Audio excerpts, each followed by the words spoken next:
Now, almost 4 to 5% of all the Mercedes Benz cars sold in India are electric. That is a huge number for a luxury brand, and the brand understands the same thing, and that is why one more electric SUV in their portfolio.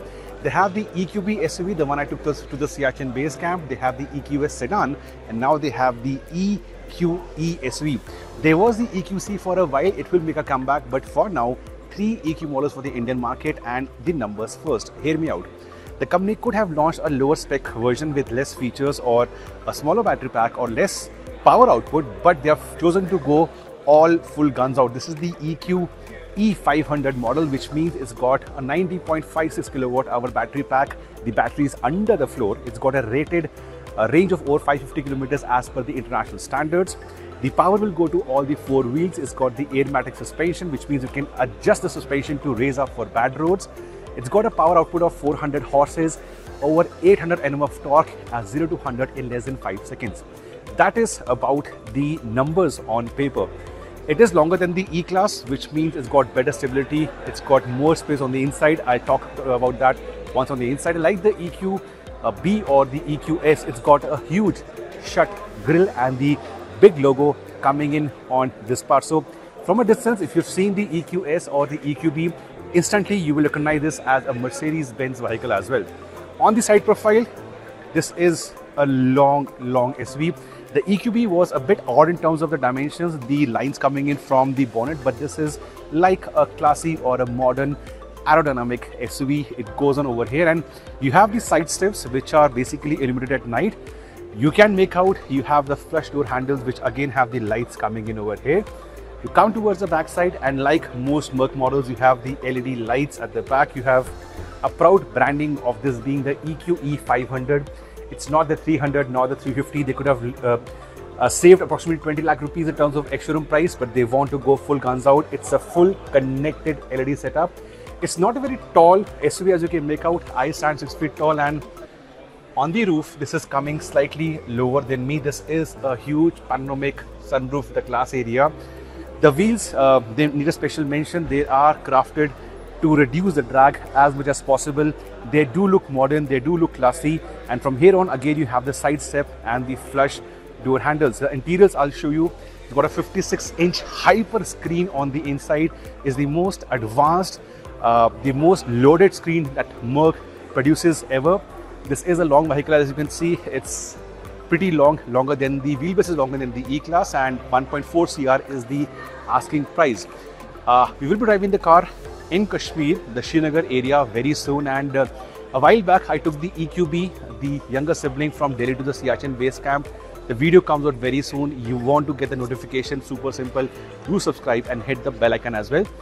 Few more features. It's got a hands-free access to the boot. I don't have the key fob right now, but suppose you have shopping bags in your hands, come towards the car, swing your leg over, and the boot will open up. The boot area is massive. If I can show it to you, the second row will fold down, giving you over 1,600 liters of usable space. Even with the second row up, look at this. This is where you have more space to keep something away from prying eyes. You can put your small backpacks over here as well. You close this, and of course it is powered, so it comes down. I'll do one thing. We'll take a short break. We'll go on the interiors to show you more on the interior tech and the jazz of the EQE.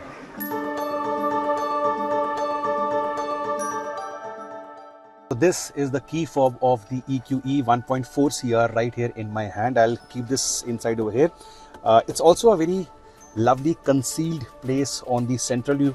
The driver and the co-driver, they seem to have their own private areas, but if you look down over here, there is ample amount of storage space. So when I keep some stuff, magazine, wallet, extra phones, you can do that over here.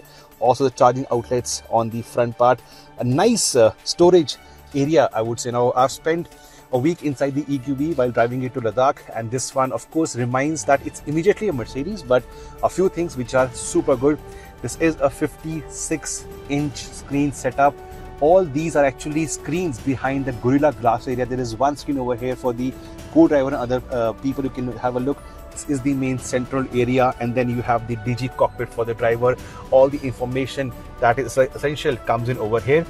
The steering wheel has all the buttons for the operation of the screen and the Bluetooth. You have the paddle shifters, which is also basically to adjust the regen amount of regen you want. There are 3 levels of regen. Moving on, you also have the mood lights which are spread across the vehicle. You have a massive panoramic sunroof. You also have the massage function for the seats. There are 2 interior color combinations that owners can pick from. There are 8 exterior colors that the owners can pick from. On the event, we have a black outside, we have a white inside, and we have a greyish white on the right side. So all black interiors, the seats are ventilated, the seats have the massage function, and you can store as many as 7 different profiles for the user via the fingerprint. So what happens is, suppose someone else drives the car and have a profile saved in the vehicle, I'll log in from the fingerprint or from the camera as a facial recognition, and immediately all my preferences for the seat, for the AC temperature, for the base, for the screen, whatever I want to save as a profile will immediately get activated. So 7 different people can do that on the go. Super good.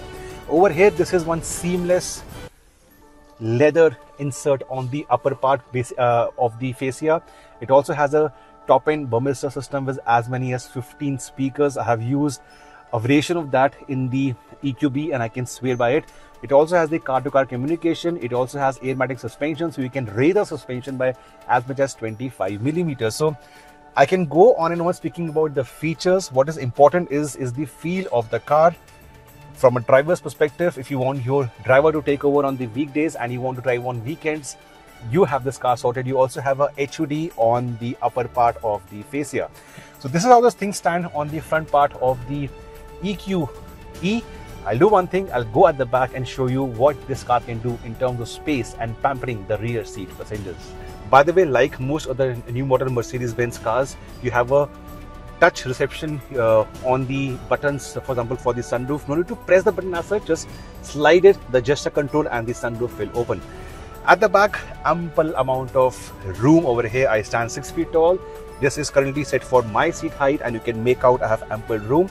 The floor is flat. You have the touch panels for the AC control at the back, and nice touches. For example, you have a golden finish between the AC vents over here. The same kind of leather treatment on the door pad, the same we saw on the front fascia. The same thing comes on the door pad as well. You have a sizable armrest with a place to put your phone. The panoramic sunroof just adds to the airiness. And if you push the co-driver seat all the way up, I will show you the amount of space on the left side. The E-Class has always been known to be a very good chauffeur-driven car, and the electric SUV version, the EQE, is no different. Look at this. If your driver is driving you back home after a long day at work, this is what you can do inside the vehicle, and because it's an electric car, it will be super silent on the inside. If you do miss the sound of a petrol engine, there is an option from the audio system to play that as well. But for now, I would say the power of silence and the power of comfort in the EQE. So there you go. At almost 1.4 crores ex-showroom daily, this one might sound initially extra over the competition, but as a package, as the extra amount of features, as the battery pack, as the power on offer, I think it is not bad. And then the add-ons. As a customer, you have a warranty on the battery for 10 years. It's the best in the segment. Your car gets serviced once every 2 years. You want to buy the service package for 4 years, will be for approximately 90,000 rupees. You can buy the extended warranty for approximately 77,000 rupees.